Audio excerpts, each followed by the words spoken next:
Salam sejahtera untuk kita semua.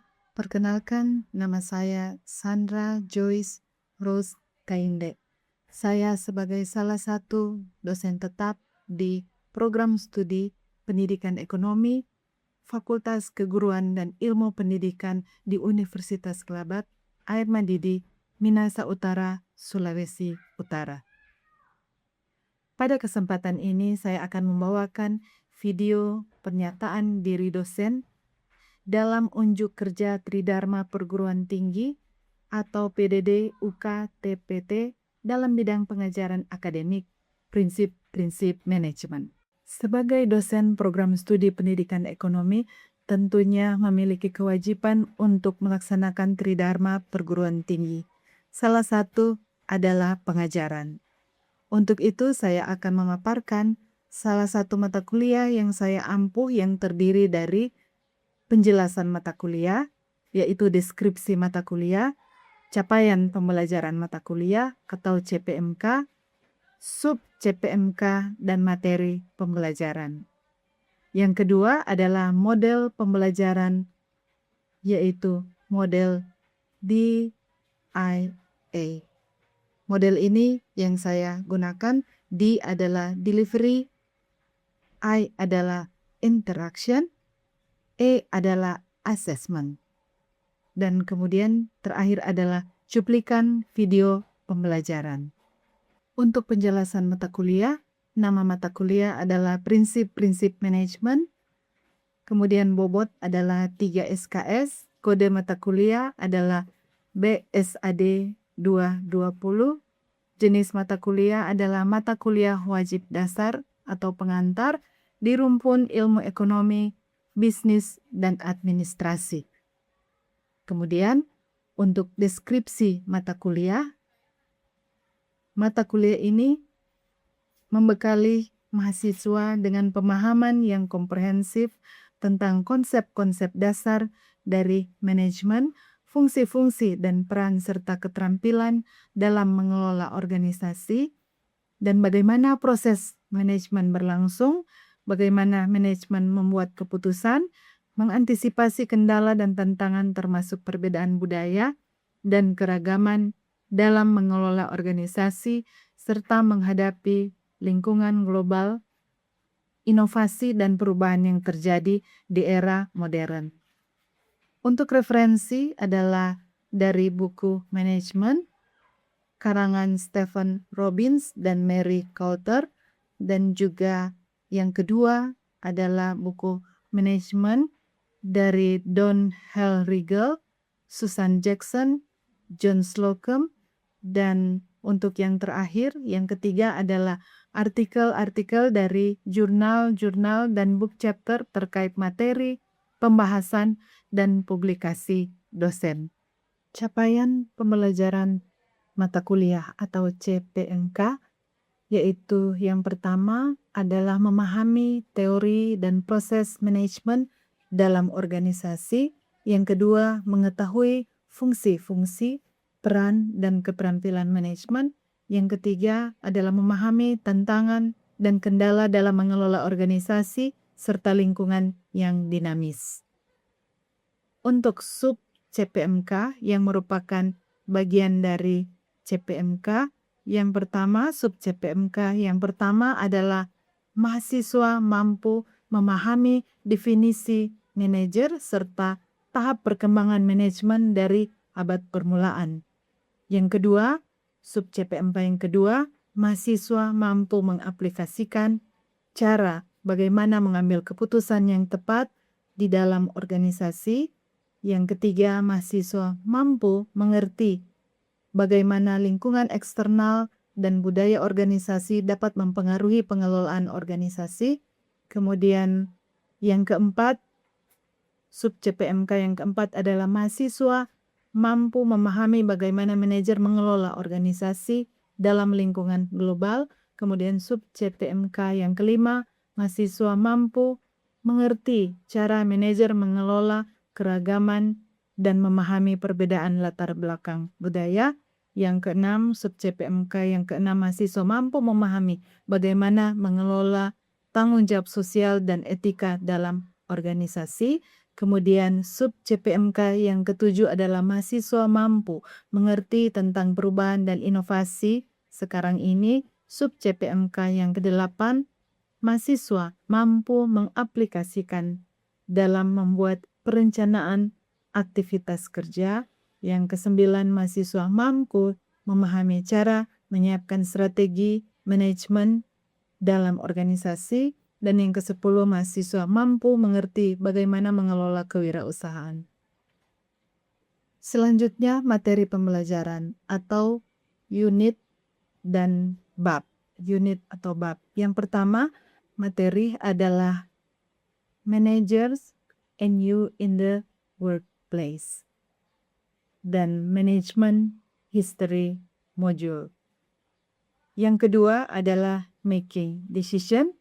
Yang ketiga, managing the external environment and the organization's culture. Yang keempat adalah managing in a global environment. Yang kelima, managing diversity. Yang keenam adalah managing social responsibility and ethics. Yang ketujuh, managing change and disruptive innovation. Yang kedelapan, planning work activities. Yang kesembilan, managing strategy. Yang ke-10, entrepreneurial venture. Selanjutnya, referensi adalah buku manajemen. Dari buku manajemen, Stephen Robbins and Mary Coulter. Kemudian buku manajemen, Don Riegel, Susan Jackson, John Slocum. Dan yang ketiga adalah artikel dan jurnal-jurnal dari publikasi dosen dan termasuk juga book chapter. Model pembelajaran yang digunakan adalah DIA, Delivery, Interaction, dan Assessment. Delivery untuk proses penyampaian materi dengan baik agar mudah dipahami. Interaction adalah interaksi mahasiswa dengan dosen atau antar mahasiswa. Kemudian assessment adalah pemberian tugas dan evaluasi. Perangkat yang saya gunakan di dalam proses pembelajaran adalah yang pertama adalah textbook untuk materi belajar, yang kedua PowerPoint untuk menyampaikan presentasi, yang ketiga adalah Google Classroom atau email, Google Drive sebagai wadah, submit, dan penyampaian tugas untuk asistensi juga. Dan yang keempat adalah WhatsApp untuk tanya jawab di luar jam perkuliahan. Dan selanjutnya adalah teknik pembelajaran. Teknik pembelajaran yang digunakan adalah lecturing, kedua discussion, ketiga Q&A, dan keempat adalah role play. Assessment atau penilaian, yang pertama adalah partisipasi 20%, kemudian yang kedua case base 20%, yang ketiga mid test atau ujian tengah semester 20%, yang keempat final test atau UAS 20%, yang kelima tugas 10%, yang keenam presensi 10%, total 100% penilaian. Berikut ini kita akan saksikan bersama video pembelajaran mata kuliah prinsip-prinsip manajemen. Selamat menyaksikan. Baik, selamat pagi semua. Pagi. Ya. Apa kabar semua? Baik ya, senang sekali boleh bertemu pada kelas prinsipal manajemen ini untuk pertemuan yang kelima. Pertemuan yang kelima pada chapter making decision. Ya, chapter 2, pertemuan yang kelima making decision. Nah, pada pertemuan yang lalu kita sudah mempelajari bagaimana tahap-tahap perkembangan manajemen dari abad ke abad. Dan bagaimana berevolusi sehingga kita dapat mengikuti perkembangan pengetahuan dan dapat menyesuaikan sesuai dengan perkembangan zaman di era ini ya. Dan pagi ini kita akan mulaikan dengan devotion dulu. Devotion boleh salah satu boleh bawakan devotion. Manajer. Selamat pagi semua. Saya kita mulai kegiatan belajar medan kita. Kita akan mulai dengan devotion. Tapi sebelum itu mari kita undang bersuci Tuhan dan menempati materi kita. Kita doa dong.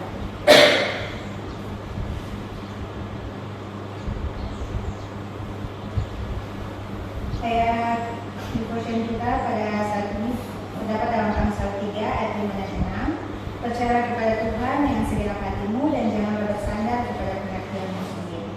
Akutilah dia dalam segala lakumu, maka ia akan meluruskan jalanmu. Jadi teman-teman, kesimpulan dari ayat ini, kita harus percaya sepenuhnya kepada Tuhan. Jangan hanya mengandalkan pemahaman kita sendiri, tetapi libatkan di dalam setiap langkah kehidupan kita, karena Tuhan akan menuntun dan mengarahkan jalan kita sampai kepada tujuan. Kita Yesus, amin. Kita sedang doa. Maha Besar Bapa kami dalam kerajaan sorga, mengucap syukur kepada Tuhan atas kesejahteraanmu yang akan berkumpul di tempat ini yang tidak tersuka apapun. Saat ini Tuhan, kami akan memulaikan kegiatan belajar mengajar kami. Tuhan tuntun dari awal pertengahan hingga kepada dunia. Ini menjadi Tuhan untuk Yesus Kristus. Amin. Amin. Terima kasih. Baik. Materi kita hari ini diharapkan setelah kita mengikuti materi kita dapat pertama memahami cara manajer mengambil keputusan.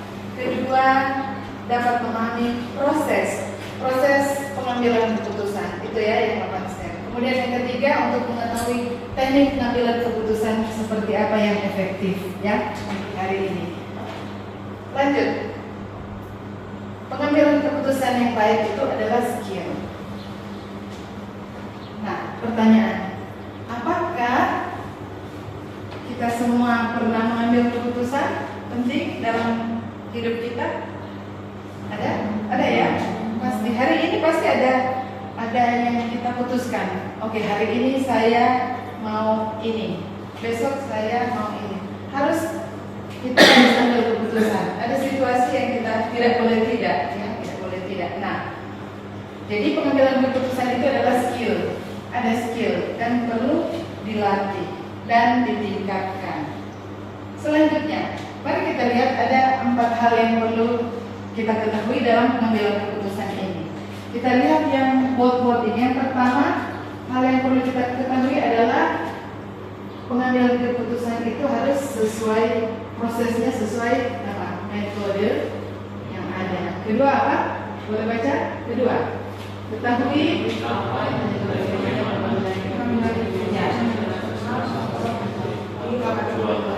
kapan dan bagaimana. Ketiga, boleh baca? Ketahui cara mengambil keputusan. Tidak semua orang mengambil keputusan secara yang sama. Ya. Keempat, Ketahui dan pahami tidak kesalahan yang dapat mengambil keputusan. Oke, sampai di situ. Nah, bias dan kesalahan. Nah, kalau kita sudah ketahui ini 4, ada bias dan kesalahan yang dapat masuk dalam pengambilan keputusan. Tanpa disadari ini dapat terjadi, sehingga bias dan kesalahan ini dapat merusak kemampuan dalam membuat penilaian yang baik dan pilihan yang terbaik. Jadi ada bias dan kesalahan yang bisa saja terjadi.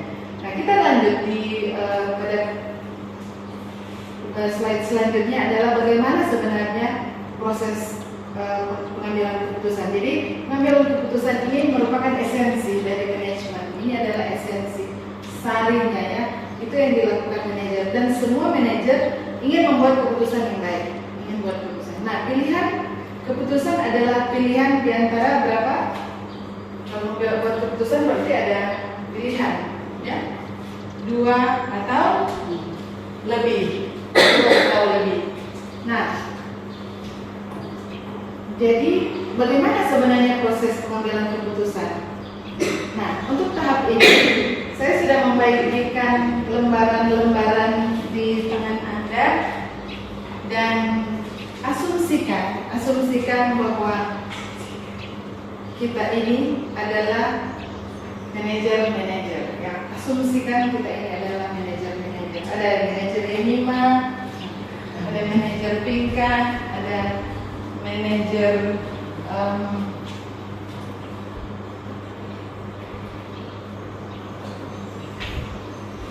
fisik saya. Oke, di dalam role play ini kita lihat step selanjutnya. Nah, kita masuk di step pertama. Step pertama, ketika pengambilan keputusan ini harus melalui proses. Ada proses-proses yang penting. Nah, para manajer perlu mengetahui apa masalah utama. Pertama, mengidentifikasikan problem. Ada yang punya? Oke. Identifikasi problem.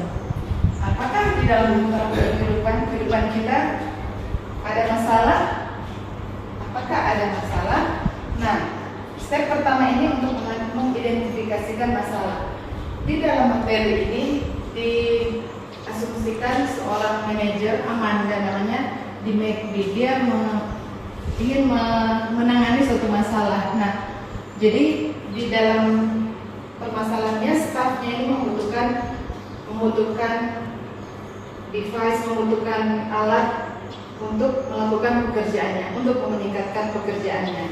Nah, pada tahap yang pertama ini adalah mengidentifikasikan masalah. Masalah adalah hambatan yang menyulitkan tercapainya suatu maksud atau tujuan yang diinginkan. Mungkin kita boleh diskusikan dengan teman berdua-dua atau bertiga. Kira-kira masalah apa seperti apa yang akan ditangani. Kita masuk di step 2 sambil Anda boleh bicarakan dengan teman, boleh bincang-bincang dengan teman, tidak apa-apa. Jadi step kedua adalah seorang manajer mengidentifikasi. Ada yang dapat step 2? Ya. Jadi step 2 mengidentifikasi keputusan yang penting. Jadi bagaimana kriteria keputusan, kriteria yang menentukan apa-apa yang penting. Kalau Anda membeli handphone, ada yang pernah, hampir semua ya, sudah beli handphone. Kira-kira kalau di grup ini, kalau beli handphone, kriteria apa yang kira-kira kalian suka? Biasanya ya kamera, pasti ya. Kedua, apa ya? Baterai, memori. Kalau di sini apa lagi? Yang kriteria di handphone yang kalian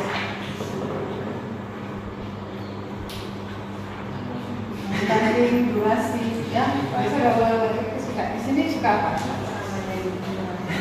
Memori, kamera, desain, ini memori supaya lama pakai.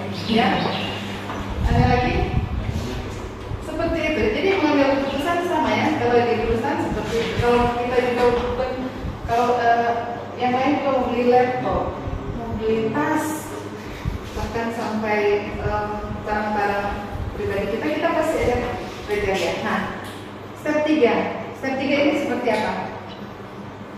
Mengalokasikan bobot. Kalau kita sudah tahu, berarti saya harus menempatkan bobot kamera yang teratas. Nah, itu yang akan kita buat. Jadi ditetapkan bobot. Nah, jika kriteria yang relevan tidak sama pentingnya, membuat keputusan harus menimbang barang untuk memberi mereka prioritas yang benar. Di bagian warna ini sebenarnya kita bisa lihat ya, alokasikan bobot kriteria. Kita lanjut dulu di step keempat, mengembangkan alternatif. Kembangkan alternatif pada step yang keempat. Nah, bagaimana alternatif ini? Kalau kita perhatikan di step yang keempat, di warna hijau ya, warna hijau. Tentu ketika kita menetapkan pilihan, ada alternatif ya. Oh, kalau saya tidak di Samsung, berarti saya membeli merek lain ya, Oppo, apa lagi? iPhone boleh, apa lagi? Nokia, apa lagi? Samsung, Realme. Nah, itu semua dapat kita masukkan di dalam step ini. Step yang keempat, siapa punya? Siapa punya yang step keempat? Oke. Jadi para manajer boleh perhatikan ya apa yang dipegang. Asumsikan Anda sebagai pengambil keputusan, ya, pengambil keputusan.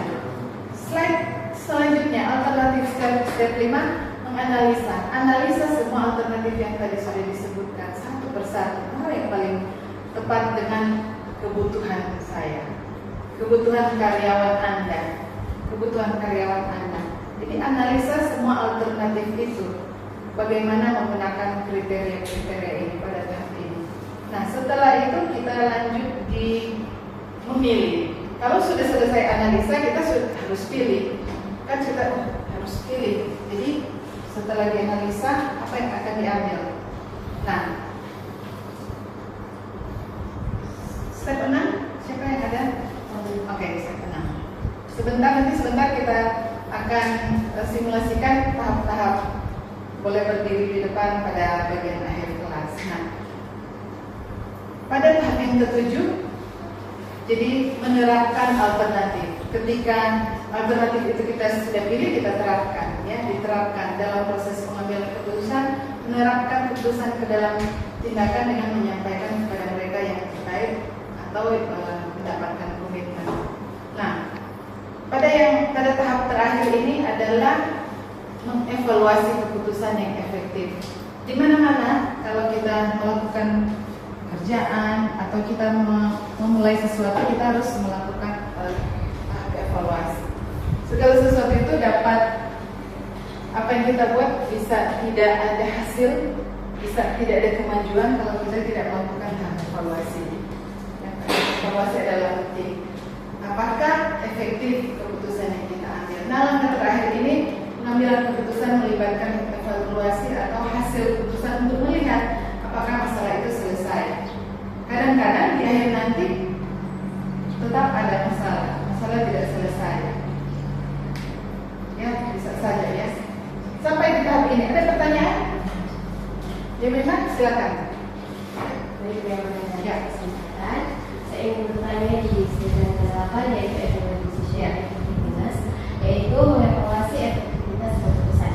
Jadi yang menjadi pertanyaan saya, bagaimana cara mengevaluasi apakah suatu keputusan itu benar-benar efektif, iya atau bisa salah.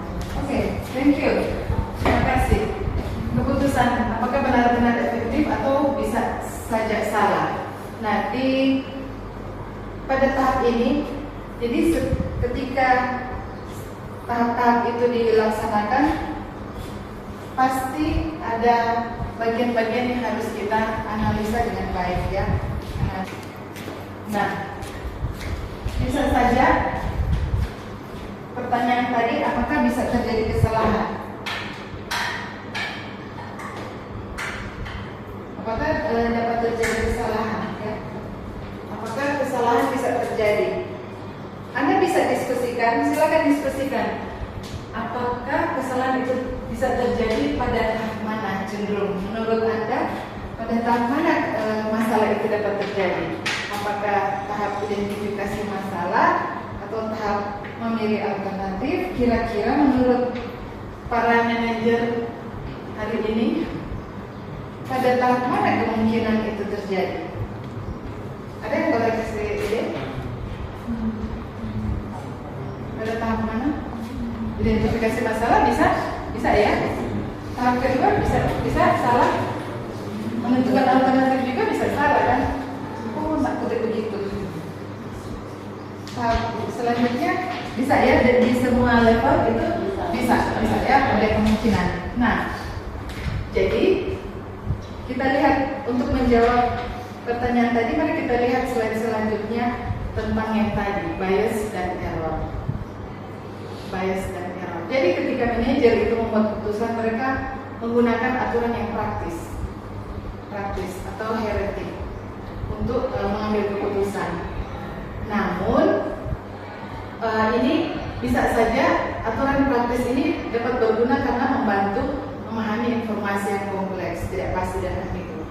Meskipun manajer mungkin menggunakan aturan praktis, tidak berarti aturan tersebut dapat diandalkan. Jadi karena apa? Karena manajer dapat membuat kesalahan atau bias atau prasangka dalam memproses informasi. Jadi bias atau prasangka itu adalah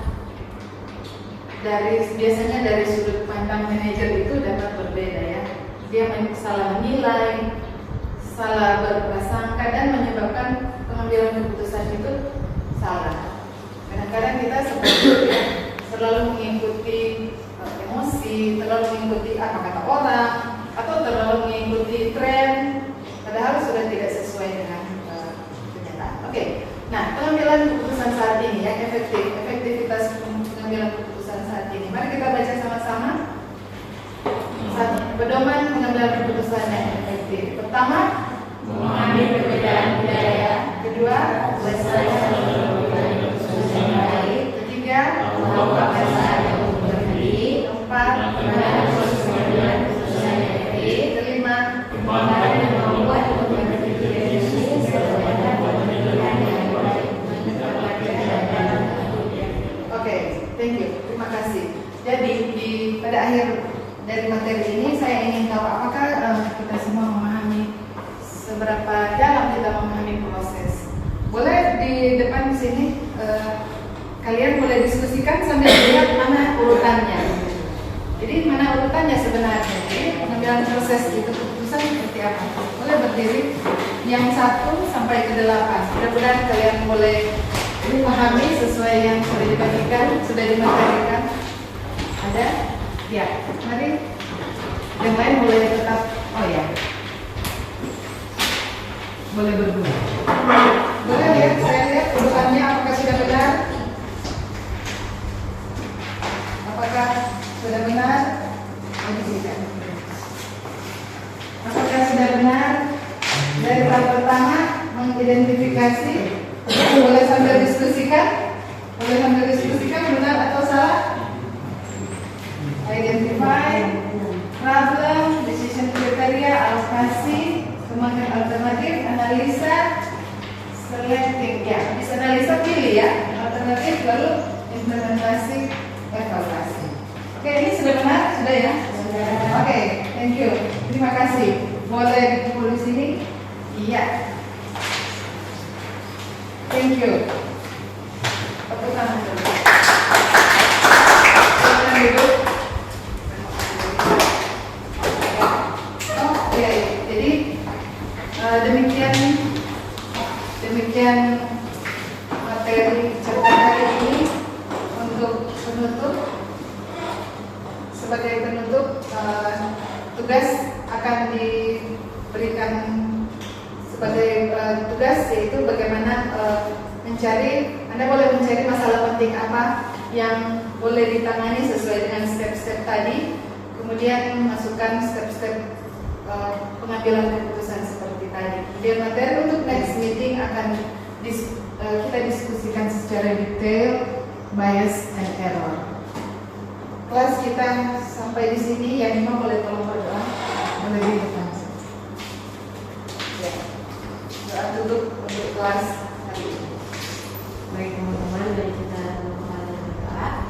Bagi Bapa di surga, kami berdoa kepada Tuhan, bersyukur dan terima kasih karena Engkau ada Allah yang memberikan Tuhan kami.